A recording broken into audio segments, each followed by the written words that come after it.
Welcome to this week's Make It Happen. I am excited as we talk about ways that we can show up and bring our best game to the table. My friend Ashley Miller is here. We're talking about how to meld your life as a business owner and also talking a little bit about Top Gun Maverick. If you haven't seen it, this is half movie review, half application to life and business, and it's a great show and episode. Stay tuned also because in the Pick My Brain, I'm answering questions about social media engagement pods and also sharing with you a few of my favorite things. And one absolute must-have that if you are sunburn prone, this product is for you. Welcome to Make It Happen.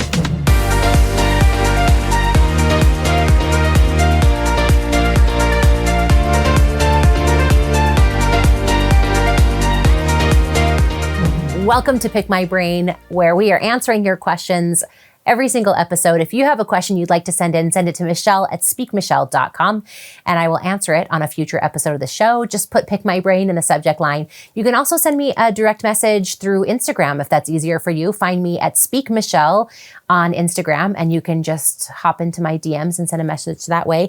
This one did come from Instagram, and it is from Joe Wilkins. And Joe asked the question, I think it's a woman, Joe Wilkins. She asked the question, what do you recommend when it comes to multiple people in the same business coming together and liking and commenting on each other's posts? Does this boost the algorithm? Does it help? Or does it hurt? So this is a great question because I have heard of social sharing posts or community posts or anything like that where you get a group together and you post and you tell people to go and like and comment. That can give you an algorithm boost. However, it can give you an artificial algorithm boost.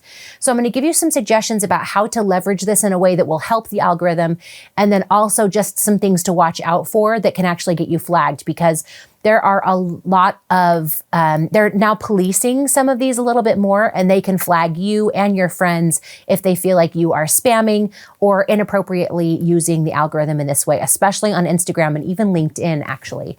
They are very careful about engagement pods on LinkedIn. So I do think it's a good idea to boost and help each other, especially if you're trying to grow and build your page and if you have had low engagement in the past. But what I recommend is that you create a group of people and decide how many that is. Sometimes 10 is too many, sometimes 10 is too few, but you need to commit to helping each other.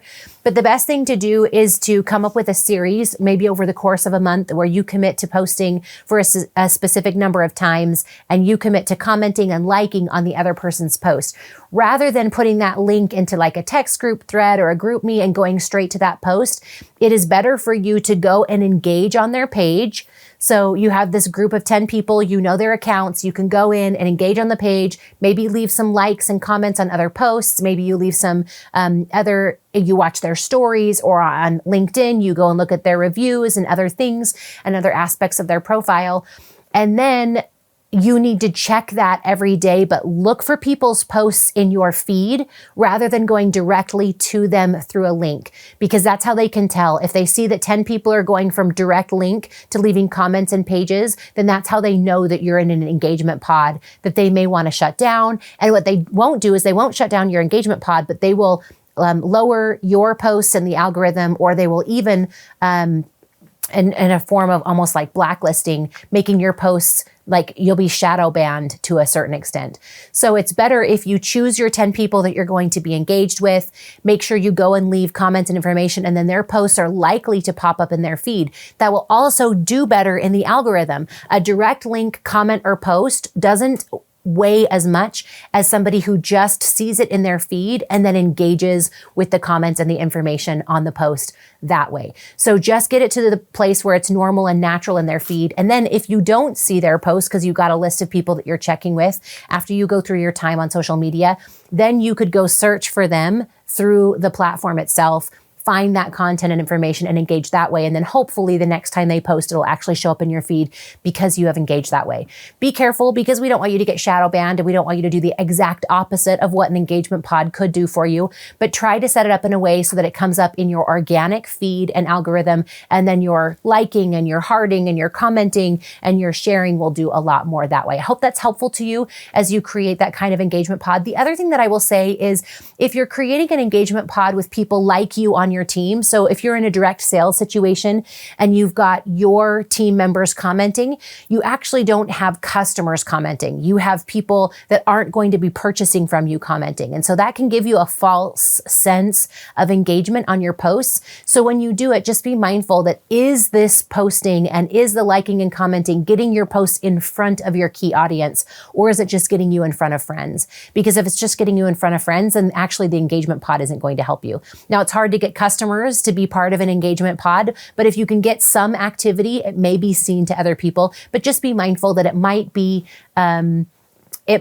be more of a secondary type of engagement that you would want than the primary engagement. Hopefully this is helpful. I encourage you to give it a try some things, try to make it as organic as possible and see if you can get that to work.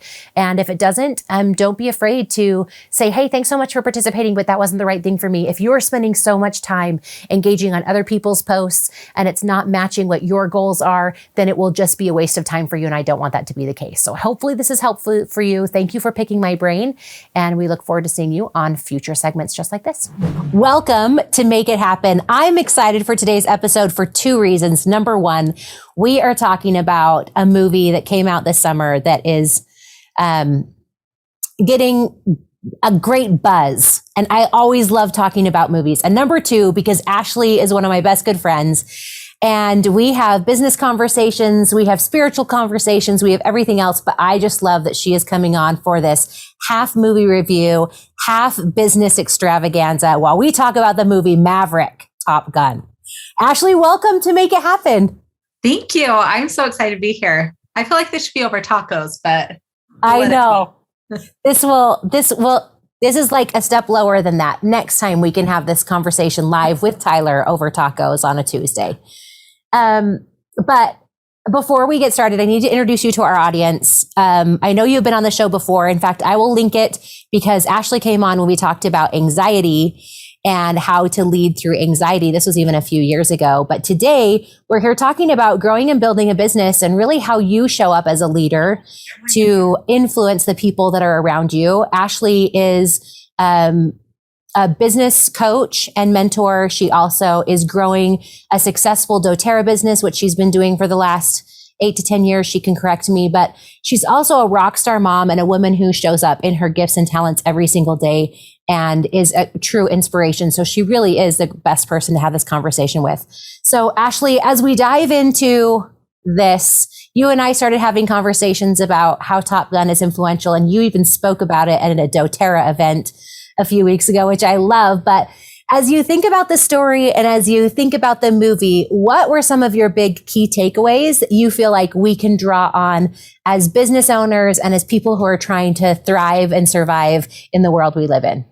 Oh my goodness. I love this so much. I just love that movie. First, you should know that I wasn't intending to go to the movies. I have not enjoyed them for a while. And I told my husband walking in, if I don't like this, it's my last one. I am not going to spend my time here again. But I walked out so happy that I saw it because it is inspiring and it is really a model for us in these wild times, right? You've got Maverick, who is in a dire situation. And whether you're a mom, like trying to potty train, or if you're in your business right now, post-pandemic, it is serious business right now. And I love how he just was super clear on who he was and what his mission was. And I think where I really just fell in love with the movie completely was when his admiral calls him in and is trying to get him back on track, right? And doesn't think that Maverick is doing a good job and should be doing his job different. And he's like, your job is just to train them and teach them.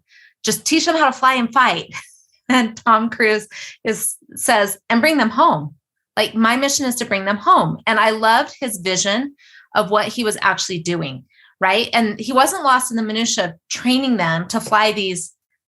I mean, who knows how much those planes cost, but he wasn't lost in that. He was totally clear on how he was going to show up to serve those people and how he was going to operate and what his ultimate mission was. And no matter what you're doing, that's really the work we're in, right? We're teaching everybody around us how to fly, how to fight, and we're going to bring them home. And home is just that safe place where they get to be themselves, where they show up in their gifts, where they're accepted and loved. Like, that's the work I'm in. And I just was like, oh yes, I'm so here for this. So anyways, I love it. Excited. Yeah.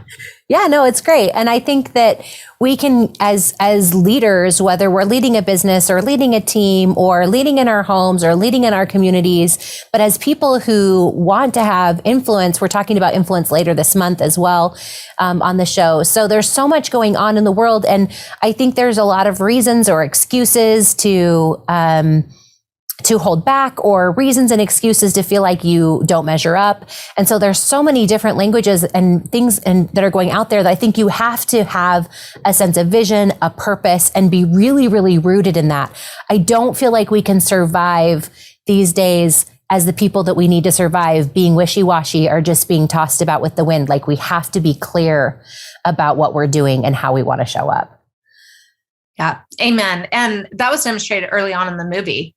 Right? He's called up to do this work, and he'd kind of been on the beach or something. I mean, I don't know. You've seen it more than I have, but he wasn't fully engaged in his purpose, right? Completely. He's called up to do the work. And I know in there, he says something like, it was about his duty, right? And he said, I know what happens if I don't.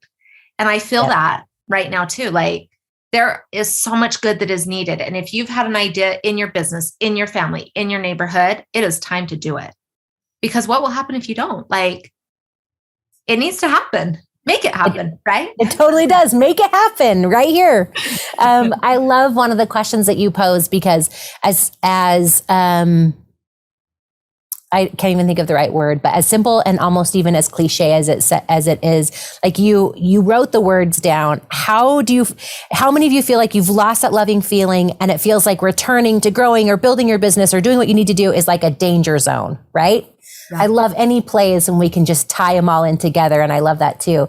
But I do feel like, to a certain extent, I watch business owners, I watch people in direct sales, I watch people in life get to a place where, for whatever reason, it's not fulfilling anymore. Or maybe it feels old or stagnant, or maybe the effects of the last couple of years are right in front of our faces, and we might feel burnt out. We might feel overwhelmed. We might feel behind. We might feel like, what is our purpose, or what are we doing? What are some thoughts that you have for people who feel like they might be in one of these positions and they need some excitement, or they need something to ignite them back into purpose and direction? Okay, first, go get some movie snacks and go see the movie. That's tip number one. But secondly, I think just honestly accepting that there are going to be dips in all of it, right? I know that you're surrounded by high achievers, and I am too. And I think in our minds, we think that we will have so much control or be so organized or so in our zone that we're not going to lose that loving feeling. And honestly, I've been in business for a long time now, and I think that's just part of it. Because you expand, right? In those valleys where you're like, I don't know about this. Like, that's where you get your next good idea that makes a huge difference to people. That's where you're willing to be humble enough to learn a new skill or to try something new. And so I think just acknowledge that you're there, and then make a decision and take action on whatever that decision is. And it doesn't have to make sense for your current business. I was just on a call with a client, and she has a direct sales business, and she felt a lot of shame because it was not bringing joy anymore. And so she started doing something totally different that everybody around her was wondering, like, are you losing your business? Are you not focused? And just focusing for a second on something that brought her totally just insane joy. She was able to come back to her direct sales business, and she's like, I can bring that over here. And I actually love both. I can do this, right? But she made a decision. She started getting the education, and she took action. And I just think, get that fire. Like, if you're listening and you're like, there's something in me, it is time to take action. It doesn't matter what it is. I think you'll know the next right thing, and it'll start building from there. But I'm seeing a lot of people who just push the pause button way too long the last couple of years. And it's time to take our fingers off and get moving. Yeah, and move forward. I think I said it before, and I'll say it again, but I feel like we are in the moving forward business, and we can inspire others and remind them what it's like to move forward, because we've gotten comfortable, but we actually have gotten uncomfortable being stuck and not moving forward and being stagnant. And interestingly enough, one of the things that I think that we struggle with when we're looking at business, and maybe even especially in direct sales, but there's a lot of comparison, and there's a lot of looking around at what other people are doing. There's a lot of watching other people rank advance. And we do this in small business too. Like, why are they growing faster? Why are they getting more trips to Hawaii? And we look at and measure our success by whether or not we feel like we're measuring up to other people. And there's a scene in Top Gun that reminds me of this, when he's getting kind of reprimanded by Admiral Kane for pushing past on a mission that he probably shouldn't have gone too far on. And he says, you can't get a promotion, you won't retire, and despite your best efforts, you refuse to die. And goes on to say, you should be at least a 2-star admiral by now, or even a senator, and yet here you are, a captain. And I think there's so many pieces at play in this one scene where you find somebody who's saying, hey, you're not good enough because, right? And sometimes we do that to ourselves. We're the ones listing these things. You don't do this. You're not doing that. You can't do this. You won't die. You won't get a promotion. You're only as good as this. And we don't even need other people to say that for us. We can create that whole list ourselves. And at the same time, I also appreciated a reminder to be content with exactly where you are. And I think that Maverick shows up just saying, well, this is who I am, and this is where I am. And maybe there were times, or there are circumstances where he would have liked to do more, and we only see a sliver of his story. And yet I think that we have to be comfortable with where we are before we can get anywhere else. Do you have any thoughts around that, around comparison, around honoring our path or where we are right now so that we can move forward? Yeah, I'm glad you brought that scene up, because I love that too, because his response was, when the admiral goes through all of that, I mean, it's a list of like, which you're right, we have that going on our heads. But what Maverick says is one of life's mysteries. He doesn't try to solve and figure it out. He doesn't create an excuse or a story around that. And I think there's such wisdom in that, because we don't have to have an explanation, right? The truth is that I'm here and I'm not over there. And it doesn't serve to wonder, why am I not at that level? Or why is this happening? Or why are they better? Any of that. I think just getting in the space of one of life's mysteries, and you can see his joy just in doing what he's doing right now. Right? He was loving it. He was on purpose. And when we're in that space, we're not worried about what our name tag says, right? And what our ranks are and what our last sale was. We're totally focused on the difference we make on the planet. And I just thought it was so smart, because I watch a lot of people who get stuck in their business and they try to figure out, well, where did I get stuck? What does it mean? What does this say about me? And we don't have to think about it. Like, one of life's mysteries, I'm still here doing the work and I'm moving on. And I just think that's a smart response. Well, and I think to a certain extent, sometimes I can get a little jealous, because I look at others and I feel like they have it all figured out, or they know exactly what they want. And Maverick in the movie is like dead set. He even says, I'm a fighter pilot. It's not what I am, it's who I am, right? And he knows who he is. And sometimes I'm like, do I really know who I am? Like, maybe I haven't figured out what my fighter pilot is, or maybe I haven't figured out what my exact purpose or mission is. And maybe I'm trying to still kind of do a lot of different things. And sometimes I don't feel that confident in who I am and what I'm doing. I know I'm doing good things, but am I doing the right ones for the right reasons? And am I moving that forward? And sometimes I wish and crave for that kind of passion and that kind of clarity, because clarity, is tricky for people. And am I doing the right thing? How do you make decisions? And do you have any thoughts on creating clarity around your purpose or life mission that help you to feel that confident and that sure of who you are?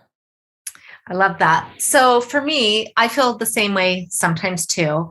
But for me, I look at, where have I been in total joy? Where did it come so easily that I would do it again and again, even if I wasn't getting paid? Where do I naturally just lead people, or how can I naturally show up? If I feel exhausted and tired from something, I know that's probably not in my zone of genius and where I want to be. And so if I kind of look at those questions, that gives me some clues. But I also look at my heart, those ideas that keep coming up that don't seem to make sense, or that kind of make sense on a couple levels, but stretch me, right? If I can feel that little spark, and for me, I get quiet. I do a little bit of meditation, and I just kind of feel in my heart, where's the joy? Where can I make a difference? Who's there for me to serve? And when I answer those questions and then take the action, I can't just answer them and think, oh, those are really great ideas, right? I've got to take the action. But when I take the action, it feels like home. It feels like me. And a little example of this is, I did a reel the other day and I did it and I thought, this is me. This is who I am. Right. And it's not a reel that got a ton of reviews or people liked or whatever, but I didn't care because it was authentic to who I am rather than picking a top trending song or talking about what everybody else wants to talk about. Like, it's me and it's what I'm here to do on the planet. And I didn't apologize for it. And when I'm in that space, whether it's in a conversation or a social media experience or teaching a class or a business opportunity or whatever it is, when I'm in that space, I know it feels like home. Like, I don't know, Justin and I, my husband, we've had this analogy since the first year we got married, and we were buying a house and I wasn't quite sure about it. And so we had gone through it several times, but I said, I need to go look at wallpaper. I need to go try on the wallpaper at Home Depot because it was an older house. And there was this one room that there was nothing that could be done with the walls besides put up new wallpaper. And this was not a time that wallpaper was popular, but I thought if I can go try on the wallpaper and see how it looks for me, I'll know if I can buy this house or not. And so now Justin will sometimes like see me in a dilemma and be like, do you need to just go try on the wallpaper? Like, and once I do that and can start seeing myself in that space and I start saying yes to where it feels like home, I can move forward. And that's what works for me, is just really paying attention to that feeling in the heart and acting on it. I think that's really powerful advice. And I hope people are listening, because the people who get into small business or even doing direct sales, they do it because they get a passion for something. And then you get into it and you go down the path and you realize that along with passion, there's a lot of work. And there's a lot of other pieces that need to get done. And yet at the same time, I think sometimes we lose the passion. We lose the draw. We lose the mission of it. And we have to get back to those moments that bring us satisfaction, that bring us joy, and remind us who we are and what we're doing, and spending a lot of time doing that. And sure, there's work, and sure, there's things that need to be done that aren't always fun. And it's not always sunshine and unicorns. But if you can spend the most time doing things in joy that are in the most authentic versions of you and how you want to show up, then you will likely outlast burnout and your business will thrive because you're focusing on the things that are the most important. Amen. I agree. So along that lines, I want to talk a little bit, because I think there's a couple of other thoughts in here about how we have to work with each other and work with others in their talents and gifts and their own different pieces. And I love the conversation that happens about building a team in this movie. And he's tasked with an opportunity to take 12 of the best people, and he has to choose the front runners and choose a team lead. And they have different personalities and different things that they can bring to the table. And I think that as business owners, especially as we transition from going from sales rep in our business to being a CEO, and we are in charge of people and humans, and everyone has different things that they bring together. As you think about building your team that puts you into the right places to help you grow and build your business, how do you deal with different dynamics and different interests and different people going in different directions to be cohesive and find unity? I love that. So just returning to the movie, right, is setting all personal conflicts aside. Maverick had the chance to have a story around one of the people in the movie. And you can tell me his name. It's been a while for me since I've seen Rooster. Rooster. Yeah, that's right. Right. He could have had a total story around that. And I think one of the things I've learned in the decade that I've done direct sales is I have met the best people when I have had my heart the most open. Right. And so when I show up and I'm just intending to just be here for the ride and take the gifts that they bring and not try to change them or have them do it my way, everything goes a lot faster, right? And you set those personal conflicts aside, and there's such wisdom in that, and not creating a story. Like, I don't know, I just can enjoy what they have to bring, and they don't have to be just like me to be successful. It's probably better that they're not, that they bring their own ideas. And I don't know, I just have learned to kind of sit back a little bit and let them fly the plane and not try to be in control and try to have it done my way. So I don't know. Which is such good advice. Yeah. And I think that we can, I think it's one of the greatest parts of our human existence is to try to get along with others who are different from us. and to recognize and utilize their gifts and abilities and help them shine in moments where you could shine, and help them prepare in moments where you could be the one who could do it a little bit better. And I think that it's just a good opportunity to look around and say, okay, how do we interact? How do we help each other? How do we show up as the best versions of ourselves and inspire them to be the best versions of themselves too? One of my favorite parts happens on the beach with them playing football. And I don't remember what they call it, but and his boss comes up and says, hey, what are you doing? We've got lots to do. And he said, you asked me to build a team. Here's your team. I think sometimes we mistake process and system and order for opportunities to connect on a completely different level. And I also feel like that's even trickier now, where businesses are remote and people are doing different things. I remember working for corporations and doing team building activities all the time. We had the proverbial beach game of football and opportunities to connect. And it's harder and harder now than it was. And we still have to find those opportunities. So what thoughts do you have for people who are trying to connect with others? How can we connect with each other in different and unique ways, whether we're spread across different places or even close by in our communities? I love that. I think just taking time to actually see people is the first thing that I try to do. We may have a business call scheduled, but I want to know, how is your kid doing in preschool? What is going on? How are you really doing? What is happening in your home? What's happening in your neighborhood? What's on your heart? And I don't have to know all the things. I just need to know enough that you feel seen and heard.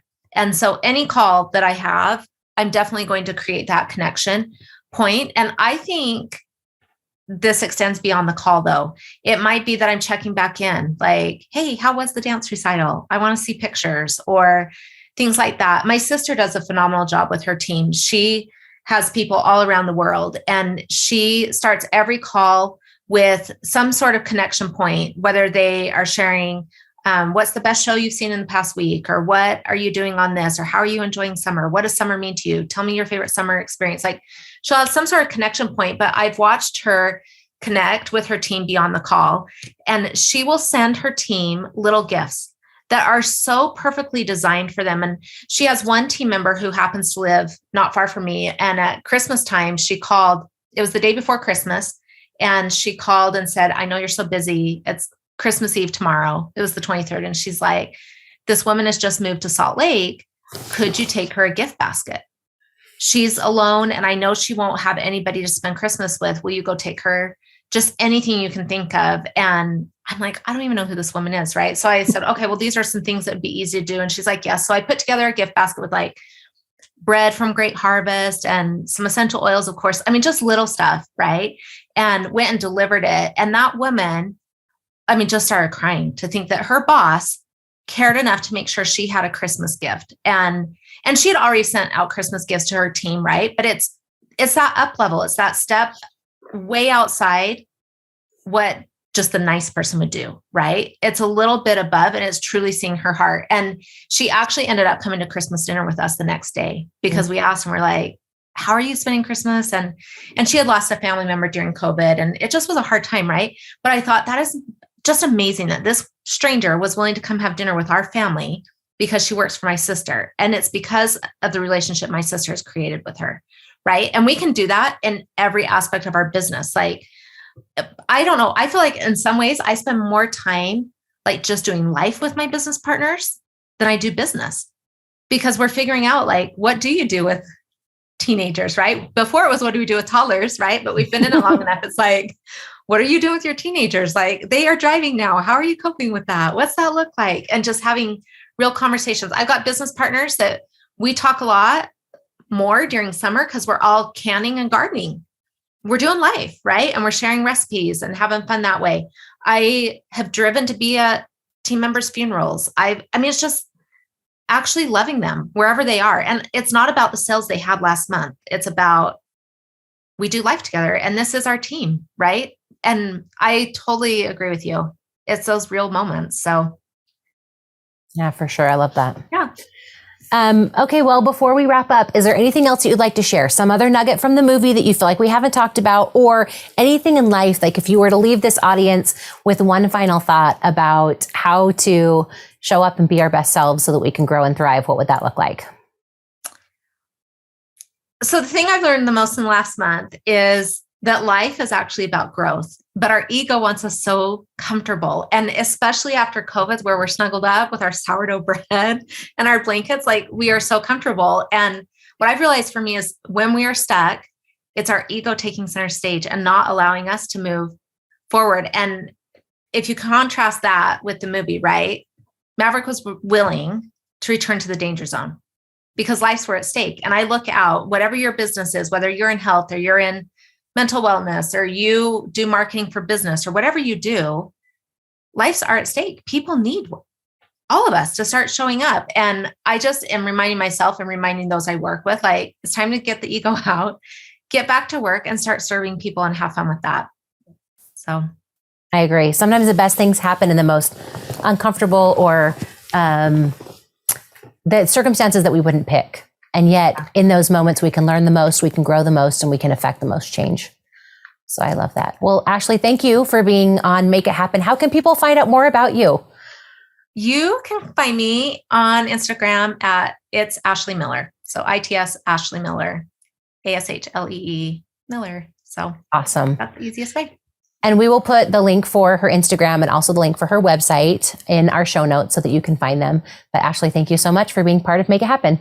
Thank you. Hello and welcome to a few of my favorite things. I'm so excited to share with you a few things that are really making my life a whole lot easier. So first and foremost, I know it's summer. Also, the last little bit, I have just been involved with some activities where we just needed to take things up a notch. And so if you're looking for a way to take things up a notch, I'm going to recommend balloon arches made from scratch and from home. I have hired them out before, and so you can still do that. But if you're going to make balloon arches, there's a couple of tools that you need. This is an air pump. They are not super expensive. They are like $20. You can order them on Amazon or get them at your favorite local party supply store, but you can just turn it on and it blows up the balloons for you. Now, I wish it tied the balloons for you because that would really solve all the world's problems. But at least you don't have to get a headache blowing up all the balloons that you need to, and it actually goes quite quick. There are even two places where you can do it so that two of you can do it at the same time, which is really great. You also need to get yourself a balloon strip and glue dots. This just gives you the ability to create a balloon arch or design. We did one over a fireplace mantle that kind of went down on one side and up on the other. And so it's just it's almost like a piece of tape, but you can put the balloons in there and it makes a really big, beautiful balloon arch. So if you want to create something fun and festive this summer for parties or family reunions, balloon arches for the win. I initially started to want this because I do a little thing for my kids. I decorate their rooms at night, the night before their birthdays, so they wake up and their rooms are decorated. And I blow up balloons, and I started this thing when they were 5 because that was fun and I was tired, where I would just blow up 5 balloons. Now they're in their teens, and so I'm blowing up so many balloons and it's tired and I'm in the middle of the night. So I got the balloon pump just for that, but now I am like a balloon arch fan. I won't make balloon arches for you, but I will make balloon arches for me, but you can make balloon arches for you. Okay, you're welcome. I love you, but I have a different business than that. Okay. Couple other things, because it's summer. This is the doTERRA Hydrating Body Mist, okay? Now, it's just supposed to be like an all-over body lotion, but let me tell you its secret superpower. This is what you put on your sunburn after a day at the sun. Like when you're burning and you're itching and you don't know what to do, this amazing thing cools and soothes, and instead of peeling, it also hydrates at the same time. So if you need some of this, I will put the link in the show notes below, because this is one of my favorite summer must-haves for my kids, for me, so I can sleep through the night and not be angry at all the people because I stayed too long in the sun. And then, speaking of lotions, I don't think I've ever shared, but I'm making a mess. Again. I'm real glad I came to your house today. I'm sure you are too. Okay, we'll just go to number 3. Okay, and then speaking of lotions, my favorite lotion is the Gold Bond Ultimate Healing Skin Therapy Cream. I buy it in these small containers. You can buy it in bigger containers, but I buy it in small ones so I can keep one in my purse and one in my desk and one in my bathroom. And so I have them everywhere I go. What I like about these is they are not oily and they're not too thin. They're the perfect amount of thickness. They also don't leave my hands feeling oily or too sticky when I'm done, but I feel like they provide great relief. I live in dry Utah. I get dry skin all the time, and this has been the best tool for the job. It also isn't a fragrance. So sure, I love a good Bath & Body Works lotion from time to time, but this really is the best thing, especially when I don't need something to smell. So those are a few of my favorite things. My guess is that you watched all the way to the end of this episode. You have seen Top Gun, or at least now I have interested you in seeing Top Gun and its latest release, Maverick. We talked about a lot of different strategies and tools that you can use as a business owner and as a human to show up as the best version of you despite the conflict and maybe even concerns that are going on in the world. I hope that you're getting some ideas about how you can be willing to go into the danger zone and find ways that you can show your best self, your talents and skills without comparison, without judgment, so that you can be the best you can be. Living a make it happen life is being true to who you are and bringing your gifts, talents, and abilities to the table. Thank you for being part of this week's Make It Happen. I hope you'll leave a comment and review, and I look forward to seeing you on future episodes. Make it happen.